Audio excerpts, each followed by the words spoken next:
I don't care what you look like or what you think. I don't care what you do or where you're from. All I care about is that gift hidden inside you. And all I want to do is help it come alive. Because where we're going, we're going to need a lot of heroes.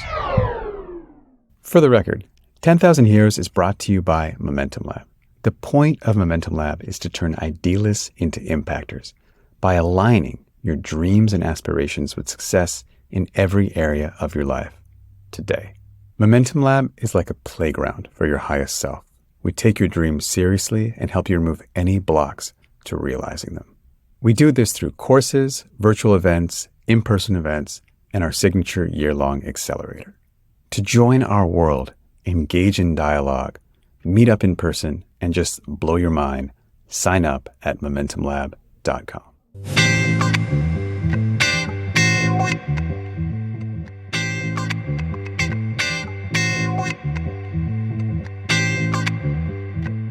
Hey everybody, and welcome back to another episode of 10,000 Heroes. I'm your host, Ankur Shah Delight. And today's episode is just another demonstration of me being in love with Jeff Salzman, but specifically veiled as a pseudo debrief of the episode I did with Deepa Iyer a few days ago. And it's really, I sent Jeff the last 7 minutes. I think he listened to the whole thing, but I highlighted for him to listen to the last 7 minutes of that episode, where I posed what I see as a pretty tough question to Deepa. And she gives me this really, I don't know, the best way I could describe it is this really tuned in response of how we can deal with the notion of like whiteness and white guilt and white shame right now, which is, it's not directly her work, but I think it's there on the periphery of her work. So I thought she'd have an interesting take on it. And she really did. She nailed it. And it was beautiful. I learned a lot from it. So I encourage you to listen to that if you haven't already. That's in the interview with Deepa Iyer. But I wanted to check in with Jeff as to like what, the integral sage would say about this approach. And that's the conversation that ensues. And as always, he did not disappoint. So welcome back to the show, and check this out.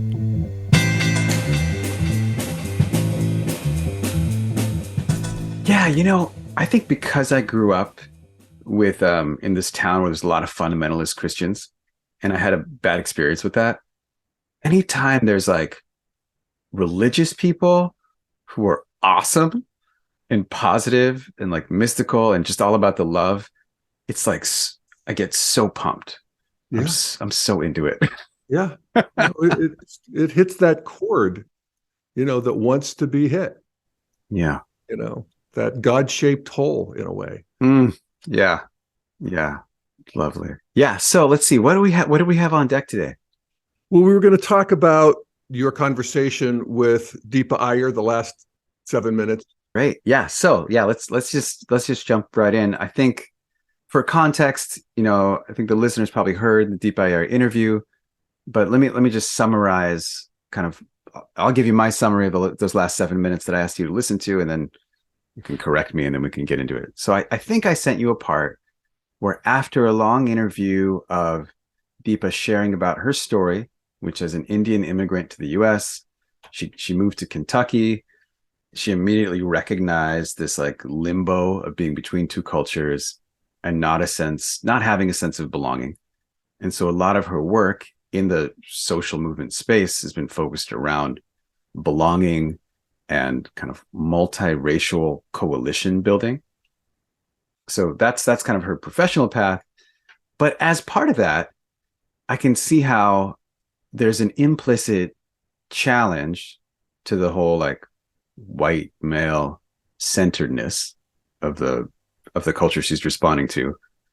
And so I asked her this question of like, kind of what might be the message for people, for white males who see that and feel a kind of like maybe being pushed out of the center, or maybe even a sense of guilt or shame.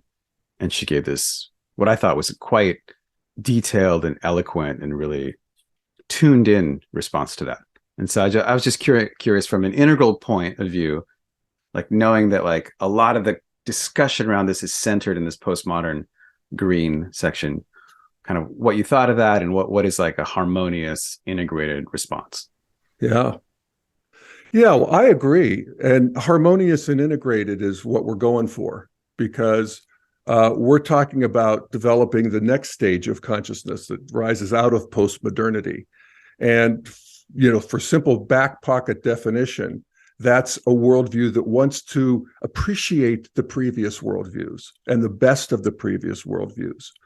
So the best, and I think she actually transmits that, and she's coming from more of a green, the green or postmodern project, which is to right the wrongs of history. This postmodernity really flourished, and it existed for maybe 100 years or so, but really came into being after World War II, where any narrative of progress, science is going to save us. No, science brought us the nuclear bomb and industrial genocide. Okay. Religion, forget it. We're done with all of that. And so postmodernity, appropriately, this is huge progress in human history. It takes on this critical aspect of, their job is to deconstruct and criticize the structures of ideology and also the structures of the exterior culture to create a world where everybody's included, particularly the people who have been left out, people who have been in the shadows for some reason, race, gender, people who are not pleasant to look at, have a hard time, So their job is to do that. And I would say this is a strata of human consciousness development that anybody listening to this podcast is going to have pretty solid access to, and we want this. But so I'm going to set that aside for now. That's the project of postmodernity regarding race. And there are really three different ways of looking at race in our culture right now, three different worldviews that all have different operating systems. They just see the world differently. They process information differently. They have different receptors. They come to different conclusions. And it's remarkably hermetically sealed, these three worldviews from each other. One being postmodern, the other being modern, which is secular, scientific. It's regarding race. It wants to create out of many all, or out of many all, e pluribus unum, So the ideology is that all men, people are created equal. This is the colorblind. This is colorblind and meritocracy. Okay. And so, modernity brought in the Civil Rights Act, made all acts of racist discrimination illegal. Not to the satisfaction of postmodernity, which says, yeah, you're going to have, we're going all colorblind and, level playing field now after you've had your boot on our neck for the last 200 years, right? So that postmodern has a redistributive or a reparations or a affirmative, they want an affirmative anti-racist action. And if you're not doing that, then you are supporting this racist system that still exists. And you're racist. So, that's modern people are in the category of racist to postmodern people. And then certainly traditional people. And that's the stage before modern. And traditional people, they prefer their own. They'll cooperate, they'll live and let live. But the bottom line is they don't want their kids marrying out of their race or their religion or their culture. They're ethnocentric is a nicer word, but clearly to both modern and postmodern, they are racist. All right. So when we use that term and think about it, we have to think about, the position that it's being used from and what it's actually describing. So this describes, this is the lay of the land in the culture war right now around race. And I guess I'd be curious as to what you think so far, how you see that. And, you have your own story. Yeah. And I want to share a little story related to that. But in general, I think that makes sense. And it just, it really presents the harshness of green in the postmodernity. It's it's like the people in like the modern, the Civil Rights Act, the more like meritocracy, they in my mind, because that's where I grew up, I think they're like that represents a ton of work.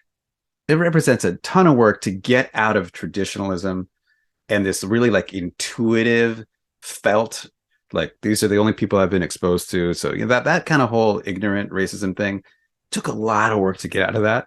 And so for the people on the other side to be like, yeah, y'all are just racist too, it just seems so like, oh man, I mean, give us a little bit of credit, man, for the Civil Rights Act, please. So that's I feel that, and I want more gratitude. I want more gratitude. But this story it reminds me of. So I did this. I don't know if we talked about this, but I did this pilgrimage in Gandhi's footsteps across Gujarat. So the Salt March. So I recreated that. God, 2006, I think. 26 days, basically through villages, exactly the way, to the best of my knowledge, when I researched that he did it, and I didn't have any money, and so I would which forced me to meet a lot of people, right? And I remember one day I was in a village, I forget the name of the village, and the father was like, yeah, one day I want my daughter to go live in foreign, like in a foreign country, and like make a bunch of money, because that's like the economic opportunities in like London or America or whatever it is. But as the conversation progressed, there was this real irony, and this is to me like somewhere around the growth from traditional to modern, because he wanted modern opportunity, money, cash money for the daughter, but not modern culture. And I was like, yeah, she'll be able to do that. She'll be able to go and live in the US in an apartment building, and all of her neighbors, some of them will be black. Some of them are going to be like eating meat, and there's going to be the smell of like cooking meat. And they'll be, there's like all this stuff that this dude who would not want his daughter to associate with people outside of the caste that she's in that village, just in that village. There's like it's not even like, oh, I don't want to interact with people outside of the village. It's just like, even in that village, there was a really narrow subset. It's like, she's going to do that. She's going to be exposed to the entire world of like every kind of music, every kind of cuisine, every kind of thing that you've been very consciously and caringly sheltering her from. She's going to see that. That's the whole modern project. And it's inescapable. It's like so connected to the cash money that you can't really, the people that could have one without the other are the aristocracy, and they're like few and far between. Yeah. No, and you pointed this out to him. Yeah, I said that. Yeah. And how did he was horrified. Because they, I'm this like avatar of the future, right? I'm this Gujarati guy that they obviously know I'm like not like them. I'm not actually Gujarati. I speak their language like a deranged 5-year-old, but they know that I'm like this really worldly, smart, rich, supposedly person, because I'm from this, I'm doing this other crazy thing, and I have this like spiritual cred because I'm walking in Gandhi's footsteps, and that's actually like, they know what that means. They know that that's hard, and so I have all this credibility, and so they believe me. They're like, oh, he must, and I'm right. In this case. Like, I'm like, that's what my mom did, It's like, yeah, well, welcome to human evolution. That there is, this guy wants, in a way, the modern exteriors. He wants the goodies, to tech, probably using tech, whatever, but not the interiors, not the culture and consciousness of modernity. And they do come in a package, some people can separate them. But then what would be interesting, and I don't know the daughter's position, but let's just say that the daughter, on the other hand, has been reading, Vogue magazine, and she's been on the internet, and she's all good with she wants to go into modernity. She wants to leave this, traditional straitjacket, and she wants the whole enchilada. Now, I don't know if that's true of this particular girl, but that is true of a lot of people in developing countries, in pre-modern countries. They want to They want to be modern. So this is a complicating factor in terms of race and, the idea of whiteness and white supremacy, is that they're often far more successful in the modern world, these immigrants who were drawn here by the modern consciousness and appreciation. They're more successful as a subculture within America than white people are. Nigerians, Indians, in terms of ethnic incomes and outcomes, white people are like sixth or seventh, depending on how you slice and dice it. So that's an interesting piece of the puzzle, because these people value modernity and they want to get in the modern game, and they do it very well, but they're self-selected. That's why immigration has been so useful, helpful to the US, even the illegal immigration. I mean, the ones who pick up, leave everything they've ever known, and start to trek up north, there's a certain psychographic to these people that is, actually works out pretty well in the long run. Mm-hmm. Just the amount of, it's kind of like my pilgrimage thing, the amount of dedication to be able to do all the really hard, life-threatening, challenging things to get there and then survive. You're saying is associated with hard work and determination and productive contribution. Absolutely. Yeah. So, that's part of the complication that we face when we talk about just race as a blunt category. And this is part of how the culture is we're currently fighting our way through this thicket. And I think development would be a far more effective tool for any kind of redistribution or reparation or whatever. Now, there's a category of the African Americans who are descendants from people who were kidnapped and enslaved and brought here in chains and have been treated as a subculture and a subspecies for a lot of it for a long time. And that generational trauma, the karma of that is still very strong in that group. Now, there are people who have escaped it. There are people who are, completely, there's no escape for them. And so now we look, and this is something that both modern and postmodern, it's their crusade. But modern people get this too, that it's no longer okay to have a subculture of people where at least the proportionality of race is that they have 1/10 the net worth, that they're behind in education, health, all of the cultural factors, and that that colorblind isn't enough. That there has to be, and this is tough for modern people, there has to be some interior reckoning. There has, and it's actually happening de facto. If you look at the culture and how Black stories are centered, it's one of the things that postmodernity, critical race theory wants that we don't want to affirmatively promote, even if it's not, overtly racially biased, that there's a correction happening in the culture. In terms of actual exteriors, laws, rules, official procedures, that's a hard leap for modernity for modern people. But that's where the tension is right now. And from an evolutionary view, tension is a good thing. It's fruitful. I mean, it can be bad tension and harmful, and we have plenty of that too, because there's fanatics at every stage. They seem to be necessary, to keep the ball rolling, and they're there.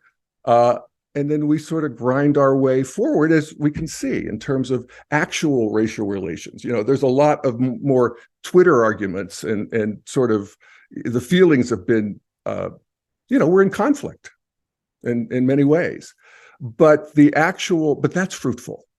And after conflict comes a more authentic community where people have been seen in ways that they weren't. And I loved her emphasis on seeing, deeply seeing into another person. That gets into an integral sensibility where, race becomes interesting. I want to know your story, because from an integral perspective, we actually want to honor that traditional strata where we feel our people and the karma of our people and the struggle of our people, and we bring that openly and fully and happily into a bigger space, that where it's interesting, it's not dispositive in any way at that point. So that's the emerging integral sensibility around race, where we see what's going on. We see all three of these tribes, if you will, and their worldviews, and we see the beauty of each of them, and we see the downside of each of them. I was a little, I don't know, positively surprised by her response, like, to that question. Like, if it were me getting asked that question, I think I would have said something like, "Yeah, man, guilt and shame are totally not useful. Just drop that, get on the program."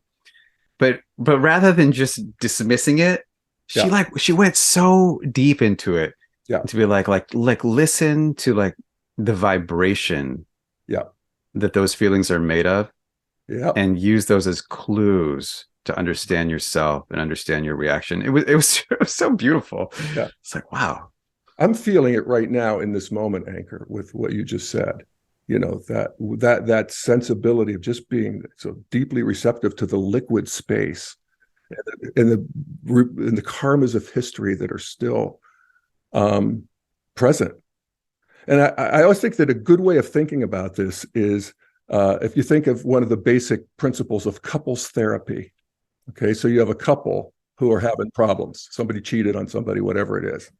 That the goal for there to be a new bond that is formed, because you can't get the old one back, is that the person who is hurt has to know that the other person sees their pain, sees their hurt, and the other person has to describe their hurt in a way that is satisfactory to the hurt party.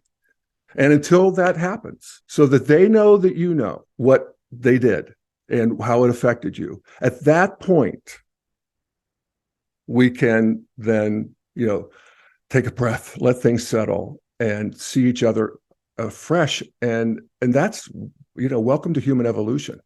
That's been going on for a long time, often by means that are violent and ugly, and you must see me and I will dominate you until you do. That's human history. But this is a new version of it. And it's not, and the guilt and shame is they're guideposts, very much so. If you feel them, you got to feel into that. And I know myself. I mean, if I look at my own personal story, being white was, I don't know how to overestimate how powerful it was, and particularly my profession, where I was had a very public face in business, young, and if I had been Black, I don't think it would have worked. So, I get that, and I feel, I feel that there's something I need to do. It's also, even with climate and, the eco-devastation of modernity, lots of good things with modernity, but there's a certain way that has to be felt so that you can move into new territory with people. Now, it's so complicated because race in America is, like I said, it's not, a Black person isn't necessarily, there's a certain strike against somebody who's Black, that just the color itself. But in terms of actual outcomes, not necessarily, as we see with immigrant populations. Oh yeah. I want to go back to what you just shared about your journey and your acknowledgement, or your kind of guess that it wouldn't have been the same if you weren't white. Yeah. Do you now, or did you at some point in this trajectory experience guilt around that? Not at the time. No, I was in a more modern consciousness, where it was like, I'm working hard. I'm creative. I'm earning my way. I came from nothing. I came from the redneck traditional, and here I am. I'd been pretty successful by the time I was in my early 30s. So but I attributed that to myself, as modern people do. And, there's a way in which that's often seen as whiteness, that whole ideology, the whole worldview of meritocracy and science and math and, all of that sort of thing. Those sort of the structures of the modern world and mastering them and being fitting into it and succeeding within it. And in a way it is, because that was the color of the skin of the people and the culture who brought modernity forth in the way that, the modern world now. It was Western Europe, So, but I didn't see that the strikes against people who were different in the way that I do now. Oh my goodness, I mean, I've been educated. I have more education to be done, but yeah, you got to see that, and from an integral perspective, we want that full postmodern download. We want to see the people who and animals, all of it. That we want to see the karmas of history that have kept people down, and just the power structures. I mean, I think postmodernity overdoes it in the sense that it reduces everything to just power dynamics and who's up and who's down. And they, in some ways, this is the problem with it, is they want to reverse the hierarchy. And no, that's not going to fly. But they're right. If you look at history, it's like one goddamn thing after the next. And it's now that we can see that, we want to fix that, and we bring everybody in. And we know that there has to be some psychodynamic that has to happen. And it's happening. I mean, people are complaining about it. And, if you look at Twitter, I mean, part of how we know it's happening is because everybody's so worked up. That's progress. Evolution likes that. I want to bring in a little metaphor, maybe to close out this segment, that comes from a challenge I engaged in as a result of our last conversation about anger and adrenaline, which is I started taking Brazilian jiu-jitsu classes. I've taken 3 so far, and I'm gonna interview my instructor, who's totally amazing, in the next couple of days. But I saw on the wall, so martial arts, what do I know? Like next to nothing. But they have these belts, like many martial arts. And for each belt, apparently you get these 4 stripes. So you're like, I guess you start with a white belt, and then you get these 4 different stripes, and then you get to the next color, and then you get 4 more, and blah, blah, blah, like that. But each of these 4 stripes, they represent a different set of skills. And I think one of them is, and I'm going to just get this totally wrong, and I'm fine with that because it's a metaphor. But maybe one of them is like getting up off the ground, like in a prone position, to more of a seated position. And then the other one is like maybe attacking from a seated position, and another one is maybe like getting the opponent on the ground. It's they're these 4 different categories of skills, and you could be really good at one of them and not good at the other 3.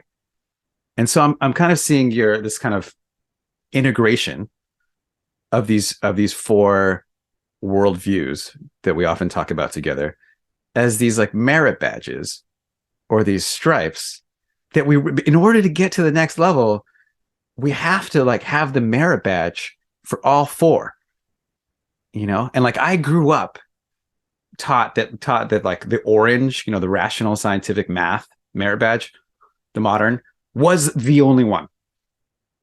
And I mastered that, and I was like, fuck yeah, man, I'm so awesome. I'm so good at math. I'm going to Stanford, this and that. And then I like took this class on Chomsky, and I was like, oh, there's a whole other merit badge out there.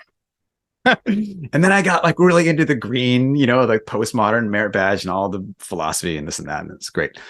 And then through traveling around the world in traditional cultures and seeing what was incredible about them, whether it was El Salvador or India or Liberia, or whatever it was, I'm like working on my traditional merit badge, and I can still be incredibly judgmental of some of that stuff, but I feel like I'm good at that.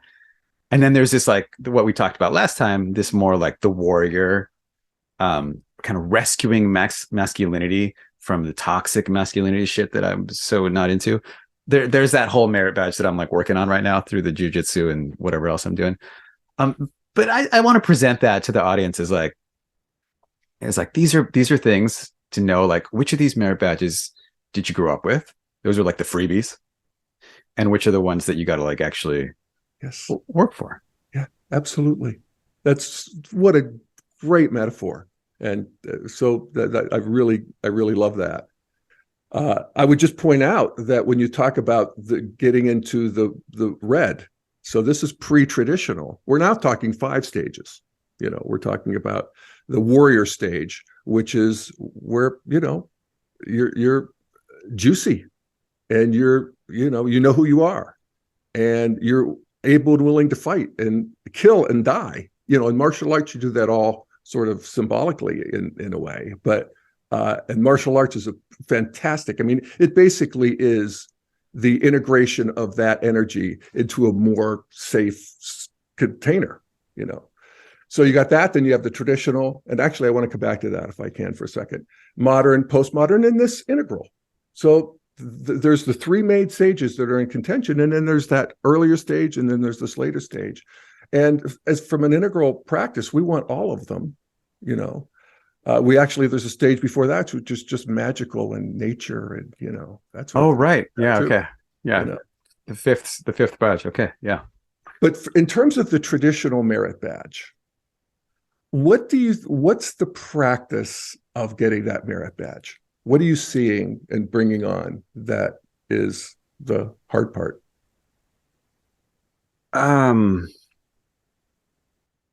So you've traveled around these cultures. What do they have that modern people don't? Yeah, I mean, so it's really it's it's so funny. It's all so funny. The whole thing is just comic. I remember I grew up as like it was the 90s, Bill Clinton, and this like Republican revolution against Bill Clinton, and all this talk of like family values and the whole like right-wing Republican discussion of family values that is just so laced with hypocrisy as to be like totally disgusting. And then I went and I saw family values. And it took me years to come to terms with that phrase, because I just hated that phrase. And then I was like, dude, that's what I learned. I went to El Salvador and I saw what it's like when a village looks out for each other. And when everyone goes to the same church. And in that community, it was a Liberation Theology Church where they're talking about Marx, which made it easier for me to, it's more palatable for me. So it's helpful for me. But the idea is that everyone hugs each other every week, and there's all these communal meals.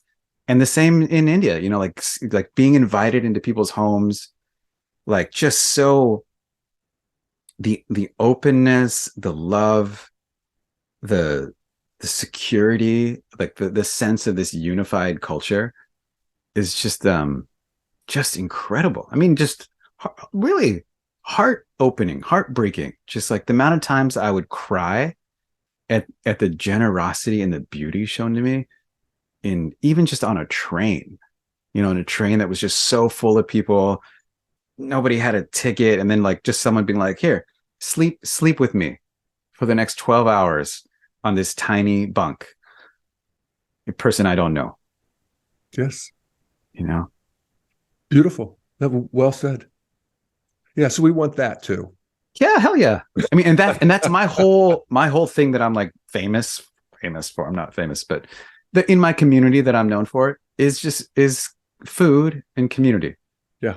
It's just like it's just having an open door, which was actually a policy at residential education at Stanford in the dorms. They called it the open door policy, and they like really wanted everyone to just have their door open by default unless something was going on where you needed it closed. And I remember hearing that lecture like day one and really taking it to heart. And it's like still that's my life, right? And there's I got a lot of that from traditional culture. Yeah, and of course the challenge to do it in a modern and postmodern culture is to find that tribe, if you will. Find your people in this new world. So it's not necessarily you left home, there's no going back. But how can we create that? Not recreate it, but bring forth that delicious liquid louche, that holds people together. That is, modernity is barren of it. Yeah. Yeah, totally. And so, and also, I just also point out that, the people you saw, would you say Guatemala, was it? El Salvador. El Salvador. Yeah. They went to the same church. They also believed in God. And they believed in God together. And there's, of course, modernity disenchants the world and, reduces everything to material. But there's something about that re-enchanted world that wants to come back online too, that is found in traditional. And that's a really important piece too. And again, how do we do that when we know better? Well, as you know, I've talked about it many times, but there's a religion in emergence itself somewhere, and I think we'll find it, when we all realize that we're being lived by this loving intelligence or whatever that has created the universe. And yeah. And I think I have to, if we're going to talk about that, I just have to give credit where credit is due in my own journey, which is to LSD, because that really liberated me from the modernity, everything is just math, to like just having a visceral experience of, oh, there's a lot of things I did not know existed, and they are magical, and I cannot ignore them. Yeah. Yes. Yeah. And meanwhile, people have been using psychedelics for a whole long time. And then, of course, it gets put in the shadows, and now it's back. And yes, big part of the next awakening. Yeah. Hallelujah, man. Hallelujah, Jeff. Thank you. Thank you, too.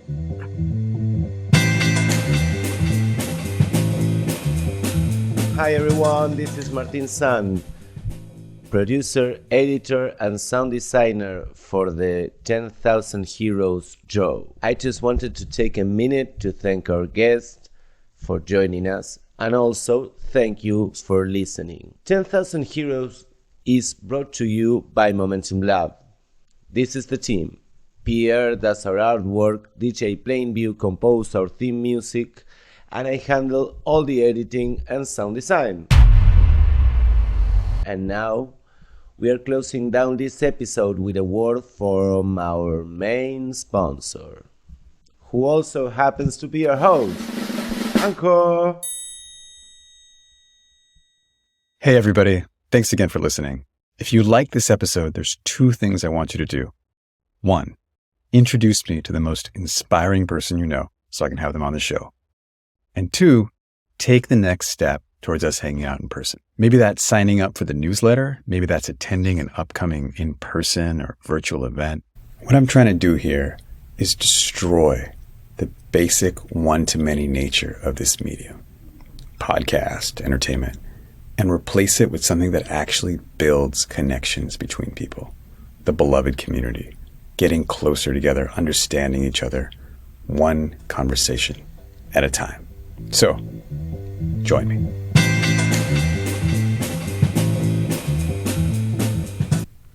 Bye!